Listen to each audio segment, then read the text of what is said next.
Alors, à vrai dire, d'abord, la première chose que je voudrais dire, c'est que c'est toujours un plaisir de revenir ici et de parler dans le cadre de partager le savoir. Justement, la question euh, qu'on doit toujours garder enfin, le contexte qu'on doit toujours garder en mémoire, c'est que finalement, on est ici dans une conférence qui cherche à rassembler des deux côtés de la Méditerranée, avec un certain nombre de buts qui sont une meilleure compréhension entre les peuples. Je pense que Robert, au début de ses réflexions, pensait beaucoup à la paix aussi, n'est-ce pas, en prenant l'exemple du CERN, qui, grâce à un mélange de différentes cultures, est un espace de préservation de la, d'un exemple de collaboration, dans la paix, qui a d'ailleurs amené à un certain nombre de succès, même diplomatiques. Bon, et donc, pour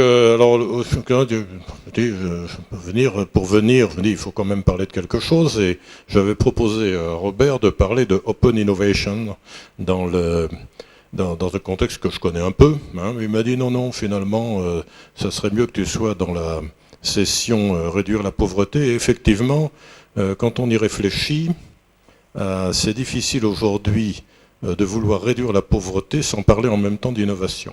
Je crois d'ailleurs que c'est ce que tu nous disais tout à l'heure, et je pense que c'est vraiment une façon de regarder les choses qui sont peut-être plus éloignées de mon cœur de métier en ce moment, mais qui sont quand même tout à fait fondamentales. Alors, je voudrais dire, je vais faire quelques remarques, hein. Je ne vais pas préparer un speech très extrêmement élaboré. Je veux dire simplement, l'innovation pour lutter contre la pauvreté, d'abord, satisfaire les besoins de base. Alors, qu'est-ce que c'est les besoins de base? En gros, c'est se nourrir, se loger, se soigner. Bon, ça, c'est des besoins de base. Alors, pour ça, je vais y revenir, on a naturellement besoin d'un certain nombre d'autres choses. On a besoin d'énergie, on a besoin de communication, mais on a aussi besoin de se nourrir, tout simplement, c'est avoir l'esprit ouvert vers les technologies qui aujourd'hui permettent de nourrir la moitié, sinon plus, de la planète. Je dois dire que, donc, naturellement, je parle des OGM. Je suis quand même un petit peu sceptique quant à ces positions de certains gouvernements par rapport à la science, à la technologie et à l'innovation. Je constate avec plaisir que dans les pays qui en ont réellement, des pays, la plupart émergents, n'est-ce pas, on n'hésite pas à, en dépit de peurs supposées, on n'hésite pas à mettre en œuvre des programmes qui correspondent réellement aux besoins des populations. Un mot sur l'énergie, sur les problèmes énergétiques. L'énergie, d'abord, on en a besoin pour satisfaire les besoins de base. C'est évident, je veux dire, je ne vais pas élaborer là-dessus.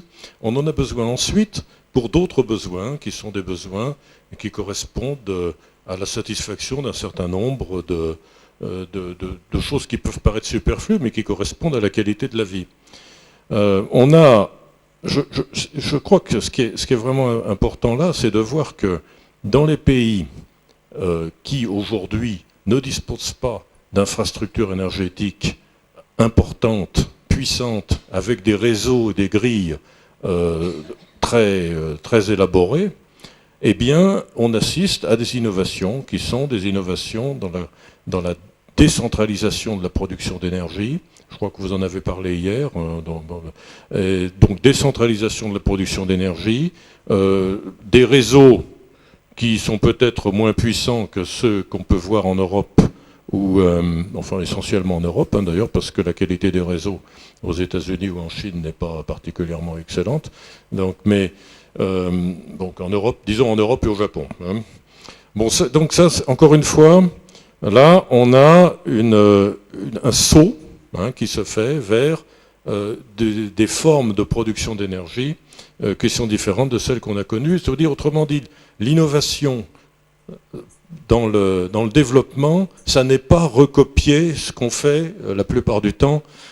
Enfin, la plupart du temps, ce n'est pas recopier ce qu'ont fait les pays développés, c'est aller un peu plus loin, un peu plus vite.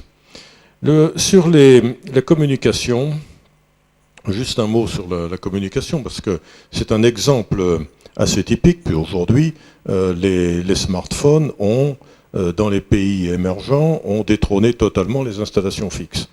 C'est aussi un outil, donc c'est un outil extrêmement puissant. C'est non seulement un outil de communication, c'est également un outil d'éducation. Et je veux dire, on touche là un domaine qui est encore naissant, je pense, qui est parce que, je vais y revenir tout à l'heure, mais parce que quand on veut introduire de nouveaux produits, il faut aussi avoir une qualité de connaissance de base de la population qui permet de les utiliser. Mais on a là, dans des moyens d'accès à la connaissance qui sont entièrement nouveaux, qui sont développés aujourd'hui, on le voit, dans les universités américaines en particulier, peut-être au Technion aussi, sur l'éducation à distance. Alors, je parle des universités, mais ça pourrait être tout aussi vrai sur les écoles primaires ou secondaires. Et je pense que c'est un sujet aussi là qui mérite un petit peu de réflexion et surtout des moyens de diffusion.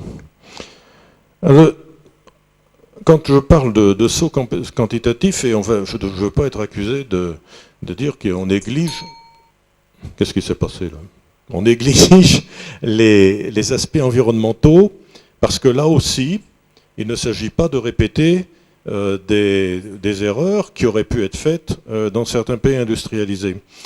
Je pense à deux sujets en particulier, deux exemples qui sont intéressants, alors, qui ne sont pas forcément dus d'ailleurs à des considérations environnementales, mais qui finalement quand même, quelque part, y contribuent. Je veux dire, au Brésil, par exemple, aujourd'hui, vous avez 70% des voitures qui roulent avec un système qui est finalement de base végétale, n'est-ce pas? Donc ça, voilà un sujet. Voilà quelque chose qui est... Bon, donc, autrement dit, ça, c'est pas un saut, parce que ces technologies sont connues, bien sûr, mais elles n'étaient pas mises en œuvre ailleurs, à grande échelle en tout cas.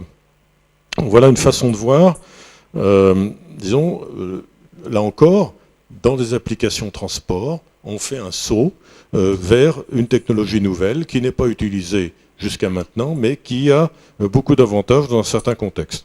Je ne veux pas parler de la prévention des accidents.